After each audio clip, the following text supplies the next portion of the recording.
요한복음 21장을 다루면, 특별히 오늘 이 본문을 다룰 때 우리도 모르게 우리 속에서 질문이 일어납니다. 예수님이 왜 베드로에게 같은 질문을 3번이나 반복하셨을까? 그리고 주님이 3번 물으신 그 3번의 의미는 어떤 것이 있을까? 궁금증이 일어납니다. 그뿐만 아니라 주님이 사랑하신다라고 질문하신 그 사랑이란 원어적 의미가 아가페인가 필리아인가? 이 원어적 뜻은 어떤 것인가? 이런 것들이 궁금해집니다. 그런데 이 질문들도 굉장히 좋은 질문입니다. 그런데 그거보다 더 중요한 질문이 있습니다. 그건 뭐냐면, 왜 예수님은 제자들에게 갈릴리로 가라고 하셨을까? 그러니까 우리는 이 질문을 먼저 해야 합니다. 그리할 때 이 요한복음 21장 전체의 문맥과 맥락과 왜 예수님이 3번 물으셨는지 전체적인 의미들이 파악이 될 수 있습니다. 오늘 이 말씀을 통해서 갈릴리로 가라 하신 그 예수님의 의도와 뜻과 목적과 의미가 파악이 되어지고, 그래서 이 말씀이 여러분 개개인에게 들려지는 레마의 말씀이 되시고 일생을 살아가는데 잘 박힌 모처럼 새겨지는 복된 말씀 되시기를 축복합니다. 예수님은요, 돌아가시기 전에, 최후의 고난을 받으시기 전에 제자들이 주님을 부인할 것을, 도망갈 것을, 부인하고 떠나갈 것을 이미 다 알고 계셨습니다. 그래서 최후의 만찬석에서 요한복음 13장을 보면 가룟 유다에게 뭐라고 말씀하시냐면, 네 하는 일을 속히 해라, 이러면서 떡 조각을 주십니다. 네 하는 일을 속히 해라. 제자들은 못 알아들어요. 뭐 구제하라는 것을 빨리 하라나 보다, 회개 정리를 빨리 하라고 하나 보다, 이렇게 알아듣죠. 근데 주님과 가룟 유다는 압니다. 뿐만 아니라 가룟 유다에게 뿐만 아니라 제자들에게 주님이 식사를 마치고 나서 그런 얘기를 하십니다. 너희들이 오늘 나를 다 버리리라. 그때 베드로가 나서서 그 얘기를 하죠. 무슨 말씀입니까? 주님, 죽는 한이 있어도 끝까지 주님을 따르겠나이다. 베드로뿐만 아니라 나머지 제자들이 다 그럽니다. 근데 주님이 뭐라고 하십니까? 네가 오늘 밤 닭 울기 전에 3번 나를 부인하리라. 그래서 겟세마네로 가시죠. 겟세마네에서 아니나 다를까 가룟 유다가 군대와 그 무리를 데리고 와서 입맞춤으로 사인을 맺고 이 사람이 예수다라는 걸 알리면서 예수를 팔게 되죠. 그때 주님이 뭐라 그러십니까? 내가 그니 이들을 보내라. 그러니까 제자들이 도망가고 피할 것을 주님이 다 아시고 이들이 가는 것을 놔두도록 군사들에게 요구를 합니다. 그때 혼이불을 입고 있다가 빨가벗은 채 도망가기까지 하는 그런 비극적인 일들이 일어나게 됩니다. 어디에 있습니까? 한번 같이 보실까요? 마가복음 14장 50절로 52절인데 시작. 제자들이 다 예수를 버리고 도망하니라. 한 청년이 벗은 몸에 배 혼이불을 두르고 예수를 따라가다가 무리에게 잡힘에 배 혼이불을 버리고 벗은 몸으로 도망하니라. 굉장히 수치스럽고 비극적인 일이죠. 스승을 버리고 이제 도망가는 겁니다. 그렇게 해서 이제 11제자가 싹 도망을 갔어요. 그러고 나서 예수님이 대제사장 안나스와 가야바의 뜰에 잡혀가셔가지고 신문을 당합니다. 그때 이 대제사장 가문과 친인척 관계를 맺고 있었던 사도 요한이 그 대제사장의 뜰에 들어가게 돼요. 그때 이 사도 요한과 더불어서 베드로도 같이 가게 됩니다. 근데 거기서 베드로를 알아본 여종이 하나 있었습니다. 이 여종이 너도 갈릴리 도당이다 그러면서 막 몰아가니까 무슨 소리냐 아니다 그러면서 피하고, 또 그쪽 가니까 또 쫓아와서 너도 그 도당이라, 네 말하는 것이 네가 갈릴리 사람임을 증거한다. 그러니까 막 무슨 소리냐 맹세하면서 나는 결코 저 사람을 모른다. 또 건너편에 가니까 또 딴 사람이, 이 말고의 친인척이었던 사람이 너 갈릴리 도당이다 그러니까 저주하면서 나 저 사람 모른다. 그때 뭐가 울어요? 닭이 울어요. 이렇게 제자들이 예수님을 팔아먹고 뻘개 벗은 채 도망가고 저주하고 부인하고 맹세하고 이랬습니다. 근데 그때 여인들은, 우리가 그동안 말씀을 통해서 막달라 마리아도 같이 나누고 그랬지 않습니까? 이 여인들은 끝까지 주님의 십자가 곁에까지 가서 주님이 피 흘리고 고통당하시는 모습을 끝까지 옆에서 곁에서 지키고, 예수님이 돌아가시고 아리마대 요셉의 그 무덤, 여러분 장사를 제대로 치르지 않았습니다. 죄인으로 돌아가셨기 때문에 뭐 역적으로 돌아가신 거죠. 그러니까 장사를 제대로 치를 틈이 없었던 거예요.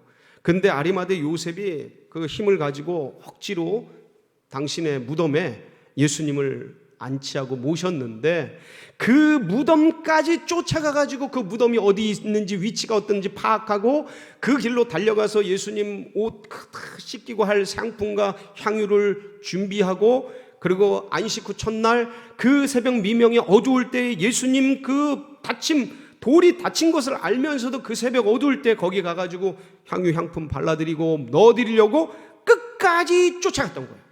자, 이거 보세요. 이 비교를 보세요.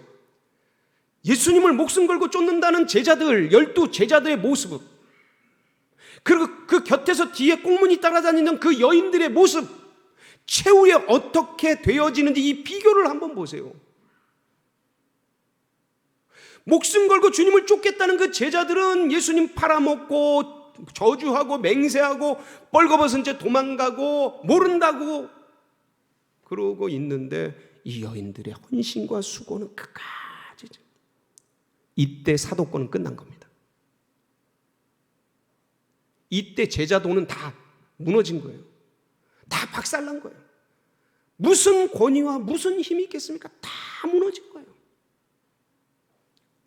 다 깨져버린 거예요. 아무것도 남은 게 없는 거예요. 베드로 같은 경우는 특히나 3년만 동안 쫓아다니던 부인도 버리고 자식도 버리고 일가친치 다 버리고, 그 어부의 2 만선에 그거 다 버리고 주님 따라왔건만 예수님 잃어버렸죠. 자기 선임 제자 수석 제자인데 사도권 다 날아가 버렸죠. 부인하고 저주하면서 신앙도 다 끊어져 버렸죠. 다 잃은 거예요. 베드로는 다 잃었습니다. 다 같이 도망했지만 베드로는 더 한 거예요. 지금 더 무너진 거예요. 주님이 이 사실을 알고 계셨던 거예요. 니네들이 배신할 걸 알고 계셨던 거예요. 니네들이 나를 쫓다가도 도망갈 걸 알고 계셨던 거예요. 저주하고 맹세하고 부인할 걸 다 알고 계셨던 거예요.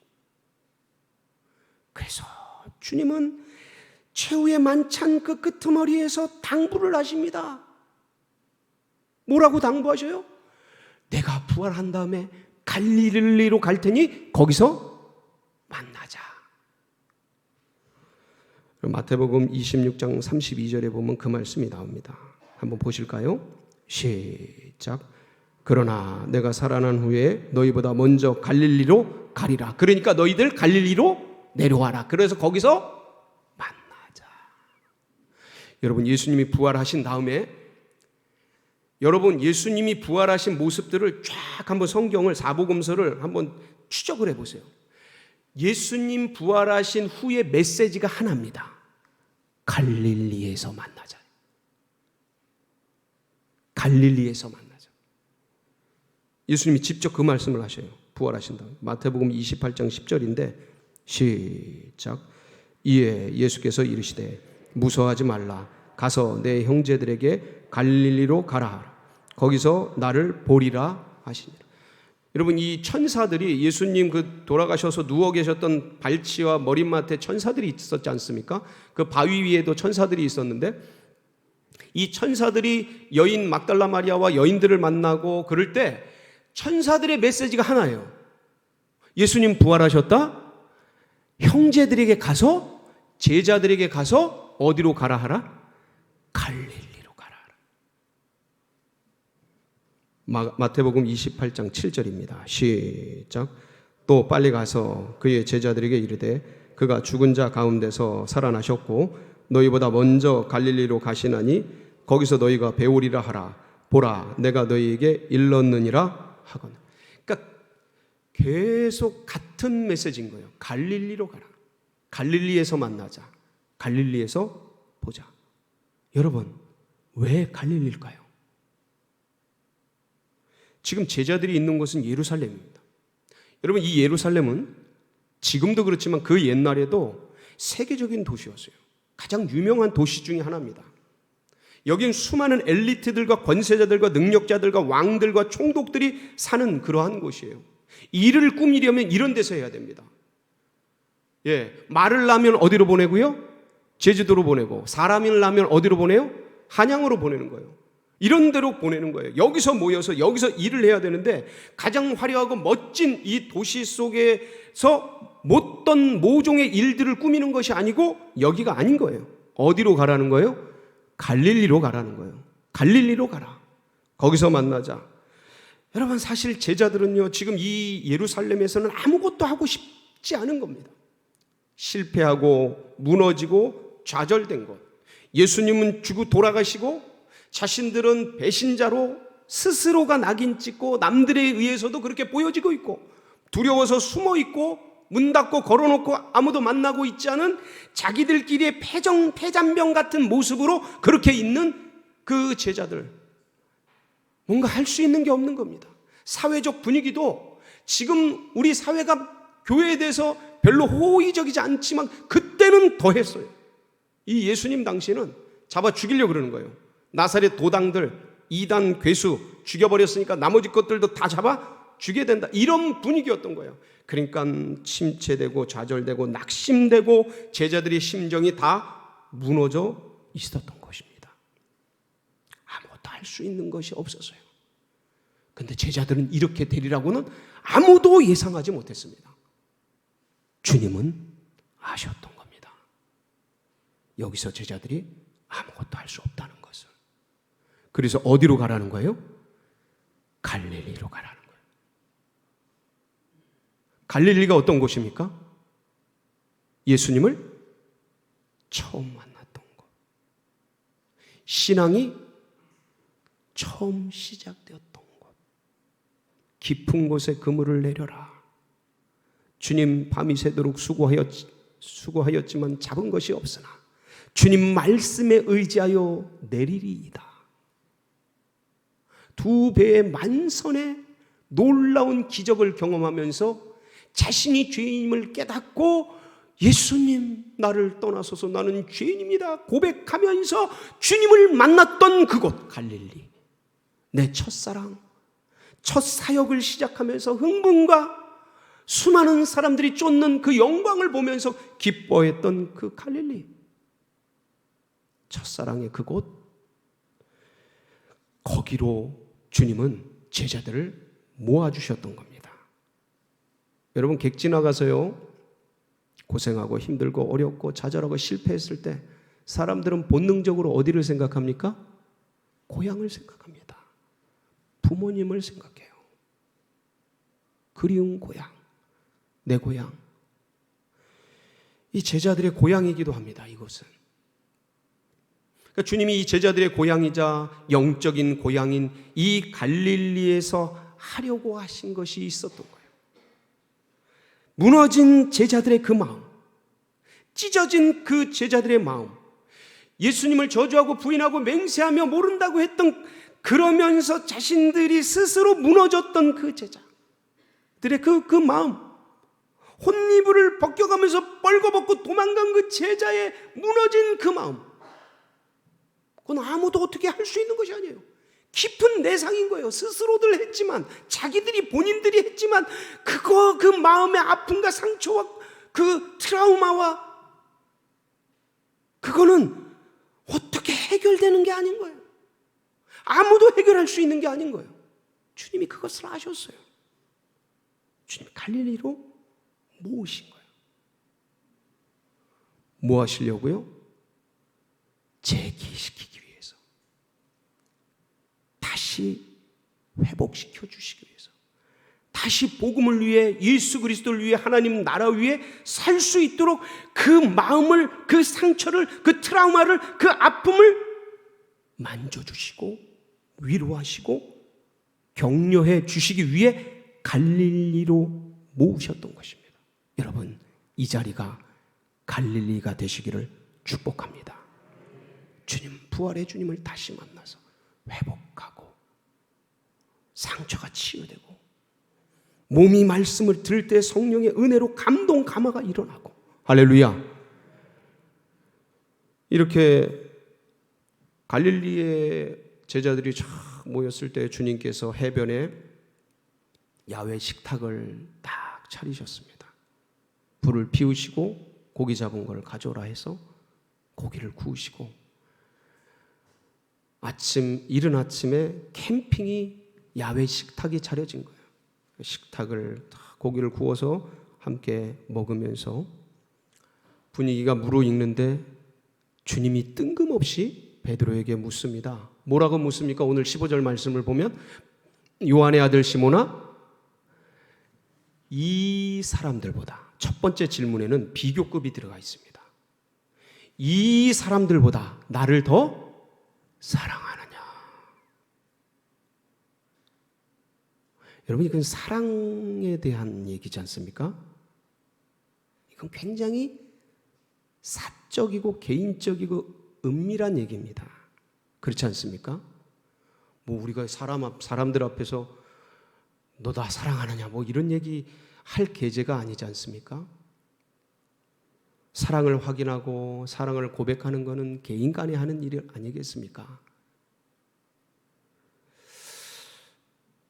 근데 그렇게 하셔야 될 그 질문과 대답을 주님이 지금 공개적으로 제자들 전체가 모여 있는 데서 공식적으로 질문을 하고 계신 겁니다. 그것도 이 사람들보다 네가 나를 더 사랑하느냐? 비교하시면서. 여러분, 이거는 저희 같은 어리석은 인생들도 애들 모아놓고 딸아, 얘네들보다 네가 나 더 사랑하지? 이렇게 질문하지 않습니다. 이렇게 안 해요. 자칫하면 애들이 상처 입어버려요. 그렇게 확인하지 않습니다. 조용히 가서 아빠 사랑하지? 이렇게 묻지? 이렇게 묻지 않습니다. 뭡니까 그럼? 주님이 그걸 모르시는 분이 아니지 않습니까? 누구보다 지혜로우신 그분이 이걸 모르시는 분이 아니지 않습니까? 그럼 뭡니까? 이거는 다른 의도와 다른 뜻과 다른 목적이 있는 것이죠. 이 사람들보다 베드로는 더 무너진 거예요. 이 제자들은 같이 도망했지만 베드로는 도망자 중에서도 부인하고 저주하고 맹세한, 그것도 막내인 사도 요한이 보는 앞에서 모든 사람들이, 그 대제사장 뜰에 모인 사람들이 다 듣도록 공개적으로 공식적으로 나는 모른다 저주하고 맹세한, 있을 수 없는 일들이 일어난 그러한 베드로였던 겁니다. 주님이 그걸 아시는 거예요. 네가 오늘 밤 3번 나를 부인하리라, 그걸 아신 거예요. 그러니까 그 무너진 그 마음, 제자들보다, 다른 제자들보다 더 무너진 그 마음을 제자들 사이에서 회복시켜 주시는 거예요. 다시 일으켜 주시는 거예요. 다시 불러 세워 주시는 거예요. 그리고 개인적으로 할 수 있는 것을 공개적으로 하시는 이유는 이걸 둘이만 하면 마음은 회복되겠지만 사도권은요, 다른 사람들이 아는데 둘 사이에서만 해결될 일이 아니지 않습니까? 공동체에 무너진 이 어떤 권세는, 능력, 그런 것들은 공동체 속에서 회복이 되지 않으면 절대로 받아들이질 않습니다. 사람들이 너나 잘해, 넌 부인하고 저주한 사람 아니야, 네가 그런 얘기할 자격 있어? 네가 무슨 예수님의 수제자라고 말을 해. 그렇게 안 됩니다. 주님이 그걸 아시는 거예요. 공개적으로 사랑 고백을 하게 해서 개인적으로 베드로의 마음을 만질 뿐만 아니라 공식적으로 공개적으로 사도들 사이에서 사도권을, 수석 사도권을 회복시켜 주시는 거예요. 영거포 3번을 묻습니다. 왜 3번 물으신 거죠? 그럼 베드로가 3번 부인했기 때문에 3번 물으신 거예요. 3번이 뭡니까? 3이라는 숫자는 성경에서 완전수입니다. 삼위일체 하나님, 이 3이라는 숫자는 완전수로서 완전히 예수님을 모른다고 부인한 사람인 거예요. 회복이 불가능한 겁니다. 주님이 이렇게 안 했으면 이 베드로는 망가진 폐인처럼 인생을 살았을 겁니다. 아무도 인정하지 않았을 겁니다, 이 사람을. 근데 주님이 3번 사랑 고백을 확인시켜 준 거예요. 공동체 속에서 그 무너진 마음을 일으켜 주신 거예요. 완전한 사랑을 고백하게 하신 거예요. 주님이 정말 따뜻한 배려, 그 마음을 아시고 상황을 아시고 모든 것들을 일으켜서 하나님 나라를 도모하시고 영혼을 세워가시는 기가 막힌 모습을 우리는 이 말씀을 통해 볼 수 있는 것입니다. 베드로를 그렇게 세워주신 주님께서 우리 성도님들을 구원받고도 죄짓고 넘어지고 쓰러질 그럴 것을 알면서도 구원해 주시고, 믿음의 길 영생의 길 가면서도 재리의 염려 세상의 문제 속에 염려 근심 걱정에 무너지고 쓰러지고 엎어지고 자빠지고, 기도해야 될 틈 그때 주님께 간구해야 될 때 염려에 넘어지고 어둠에 무너져서 허덕허덕거리다 어느 분들은 이곳에 나와서 어느 분들은 그곳에서 주님 부르며 안타까운 채 던져져 있는 것을 주님은 아시는 거예요. 그 마음 만져주시는 겁니다. 70번씩 7번이라도 주님이 회복시켜 주시는 거예요. 이런 은혜를 통해서 베드로가 사도권이 복권이 되고 제자의 신앙이 회복이 되었습니다. 얼마나 감사한지요. 우리 이 예배를 통해 여러분의 심령이 회복되고 강건해지시기를 축복합니다. 그러고 나서 예수님께서 이제 일어나셔서 해변길을 쫙 걸어가시면서 나를 따라오너라 베드로에게 얘기합니다. 해변을 쫙 걷습니다. 근데 그때 사도 요한도 일어나서 그 주님의 뒤를 좀 떨어져서 따라갑니다.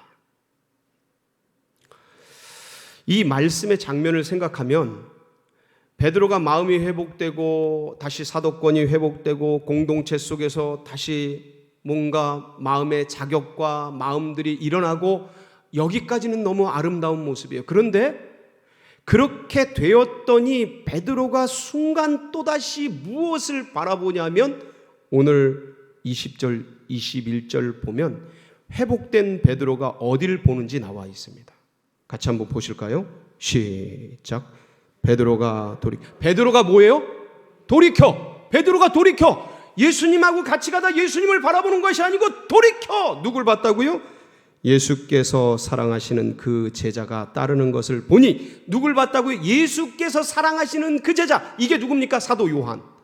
사도 요한이 뒤에서 따라오는 거예요. 그 사람은 어떤 사람이냐면 그는 만찬석에서 예수의 품에 의지하여 주님을 파는 자가 누구오니까 묻던 자더라. 이 막내 사도 요한이 예수님 품에 사랑받으면서 마지막 만찬 최후의 만찬 자리에서 주님께 이렇게 기대서 예수님을 누가 팔아요? 묻던 그 사람, 예수님의 사랑을 담뿍 받고 있는 그 사람. 늘 베드로는 수석 제자였지만 자기보다 사도 요한을 사랑하시는 그 예수님의 사랑, 그것에 대해 신경 쓰이고 나도 모르게 경쟁이 되고 나도 모르게 질투가 나고 자꾸 마음이 쓰이던 그 사도 요한이 뒤에서 따라오는 것을 봅니다. 주님을 안 보고 마음이 일어나고 마음이 회복됐더니 바로 사람을 보는 거예요. 바로 경쟁자를 의식하고 바로 다른 상황으로 마음이 가고 뭔가 좀 일어났더니 바로 주님 나라, 주님 예수 그리스도, 주님의 비전과 주님의 꿈 말씀하신 거 붙잡고 그 길을 달려가는 게 아니고 바로 사람이 눈에 들어오고 바로 다른 상황 가운데 마음이 뺏겨지고 시간과 재정과 물질이 글로 흘러가 버리고, 그래서 주님이 말씀해 보면 섰다고 하는 자요 넘어질까 조심하라. 회복이 될 때 조심해야 돼요. 은혜 받을 때 조심해야 돼요. 바로 마음이 사람에게 가는 거예요. 그러니까 주님이 그거를 날카롭게 책망하십니다. 오늘 마지막 절 22절 보면 뭐라고 말씀하십니까? 같이 한번 보실까요? 시작. 예수께서 이르시되 네가 올 때까지 그를 머물게 하고자 할지라도 네게 무슨 상관이냐? 너는 나를 따르라 하시니. 네가 무슨 상관이냐? 왜 거기다 마음을 쓰느냐? 네 마음이 왜 사람에게 흘러가게 하느냐? 네 마음이 왜 그 경쟁적인 다른 생각 속으로 흘러가도록 그냥 냅두느냐? 너는 나를 따르라. 주님께 집중해라. 다른 데 신경 쓰는 게 아니다. 마음이 회복되고 사도권이 회복되고 축복권이 회복되고 일이 좀 잘 되고 먹고 살만하고 이제 뭔가 좀 집안이 괜찮아질 만하고, 그럴 때 그 마음을 주를 따르고 나를 따르고 예수를 따르고 하나님 나라를 따르고 주님의 나라와 비전과 그 의를 향해 마음을 쏟아야 되는데, 그렇게 되니까 마음이 딴 데로 자꾸 흘러가고 딴 사람이 보이고 딴 상황이 들어오는 이 인간의 어리석음과 연약함, 주님이 날카롭게 그 부분을 지적하고 계신 거예요. 네가 무슨 상관이냐? 신경 끊어라. 마음 단도리를 정확하게 해라. 네 마음이 네 감정과 생각대로 흘러가도록 냅두지 말아라. 영으로 육을 다스려라. 성령으로 육신을 장악하는 거다. 그리고 누구를 따라라? 너는 나를 따라라. 예수를 따라라. 주님을 붙잡아라. 주님 나라 비전을 향해 가라. 여러분, 어쩌면 우리 한국교회가, 우리 민족이 이 부분을 놓치고 있는지 몰라요. 먹고 살만하고 부유해지고 등 따쓰고 뭔가 괜찮아지니까 주님이 아니라 사람에게, 주님 나라가 아니라 세상 나라를 향해 주님의 비전과 복음을 향한 꿈과 다시 스스로 그걸 향해 몸부림치며 달려가는 것이 아니라 자꾸 딴 데로 흘러가는 걸 방임하고 냅두고 방관하고 그러다가 여기까지 온 거 아닌가? 아무 감각 없는 상태가 되어버린 거 아닌가? 뭐가 잘못되어 있는 줄도 모르고 뭘 잘못하는지도 모르고 그렇게 던져진 거 아닌가? 우리는 다시 다른 것을 상관하지 말고 세상 것을 끊어내고 나를 따르라 하신 예수 그리스도, 믿음의 주여 온전케 하시는 그분, 그 예수 그리스도를 굳게 붙들고 이 한 주간도 승리하는 복된 역사 있으시기를 축복합니다. 같이 기도하시겠습니다.